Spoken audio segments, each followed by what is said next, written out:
Meanwhile, the Constitution Bench of the Supreme Court will continue its proceedings over Section 377, with the Attorney General K.K. Venugopal recusing himself from the gay rights case.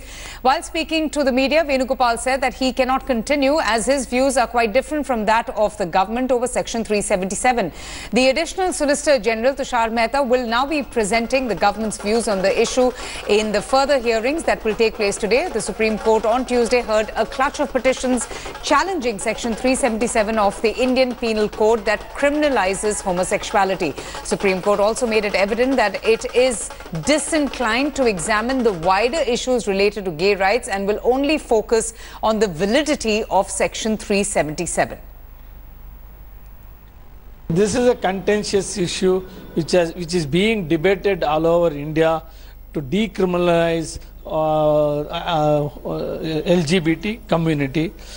The Supreme Court is hearing the petition on a daily basis, and the court will take suitable decision on the subject. देखिए, समलैंगिकता को लेकर के जो आज कई सवाल खड़े हुए हैं, पूरी दुनिया में ये विमर्श का हिस्सा है और इसलिए लोगों को इंतजार जरूर है कि जो थर्ड जेंडर को लेकर के कई तरह के द्वैम दर्जे की बातें उठती रही हैं, उस पर एक निर्णायक तौर पर सुप्रीम कोर्ट की ओर से कोई फैसला सामने आया। When the Constitution gives every adult a right to choose a life partner, right to do whatever he wants to do inside his house, and when right to privacy has been declared a fundamental right, then it is high time the 377 IPC is set aside and it is no longer an offence. So Supreme Court, when it set aside Delhi High Court's order, now realizes the mistake, the folly it did, and I think now it wants to undo the mistake which it did by setting aside the Delhi High Court order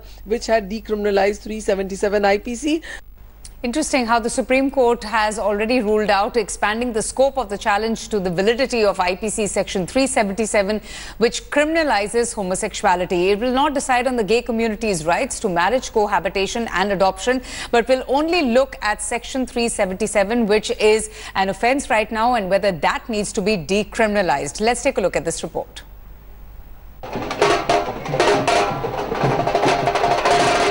It's a fight for equality, against discrimination, against being called a criminal only because of your sexual orientation.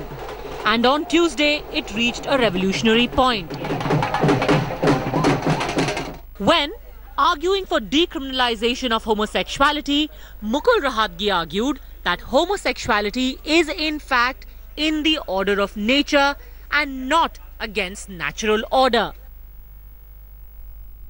The petitioner cited example of Shikhandi and Ardnarishwar to establish that Section 377 wrongly classifies sexual morality, imposed on us by British colonizers. As all hopes are pinned on the Supreme Court now, will the politicians pay heed? The government stand is different. Therefore, I am not appearing in that case at all. I have already appeared for the petitioners in the curative petition to set aside the judgment. Well, the government of India is upholding the judgment. Definitely, we are very positive and optimistic, and I think that in this course itself, in this October hearing, in this hearing which will start in this month, it will come to a conclusive decision by Supreme Court, and it will repeal it.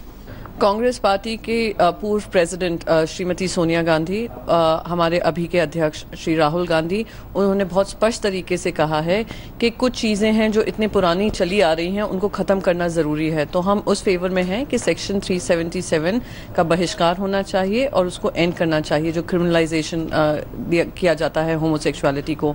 It's true that the need for a new law emerges in the context of changing the opinion of people. In India, which is a complex society, while there is a huge section that believes in traditional values and argues in favor of 377, there is another section that claims to be progressive, and they say that there is no need for that. Let's wait and see what the Supreme Court decides. So far, the centre has avoided spelling out its stand on decriminalization of homosexuality. Now, with it being argued that the orientation is natural, genetic and has examples in our history, will the government also side with the beliefs of a new and liberal India? With Anusha Soni in Delhi, Bureau Report, India Today. Let's go straight across now to India Today's legal correspondent Anusha Soni. Anusha, very interesting developments, at least after the first day of hearing, how KK Venugopal has recused himself for having different opinions as that of the centre, and also the Supreme Court, making it very clear that how they will not be really looking into the wider areas of gay rights, but will solely be looking into Section 377 of the IPC that criminalizes homosexuality.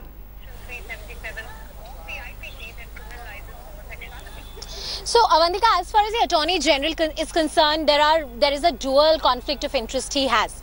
Yes. First, when he was not the Attorney General back in 2016, he appeared for the petitioners, and he has already fought that case. So clearly, he cannot now appear on the side of the government. So legally speaking, also that's not part of the protocol that you can do.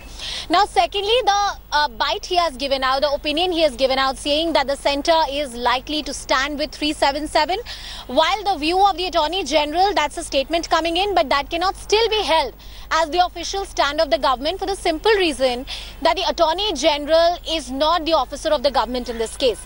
The government so far has remained very cautious, very tight-lipped, and all they are saying is that this entire matter should just be about the criminality of 377. It should not go to the wider debates of civil rights and civil liberties, rights of cohabitation for the homosexuals. And that very cautious line, Avantika, tells us that this government is divided. You have the ministers like Arun Jaitley going on record earlier, taking to social media and saying 377 must go. But at the same time, when it comes to filing a response at the Supreme Court, the government is still very confused. The NDA government, the Modi government, is still mulling its option. There is a schism, there is a divide within the government as far as the stand on 377 in the Supreme Court is concerned, Avantika. All right, Anusha, thanks so much for joining us. We'll, of course, keep coming back to you for more updates on the hearing that continues on Section 377 of the IPC. Thanks for watching the video. For more such news and updates, please like, share and subscribe to India Today. Also check out our other great videos from our channel. We know you would love to.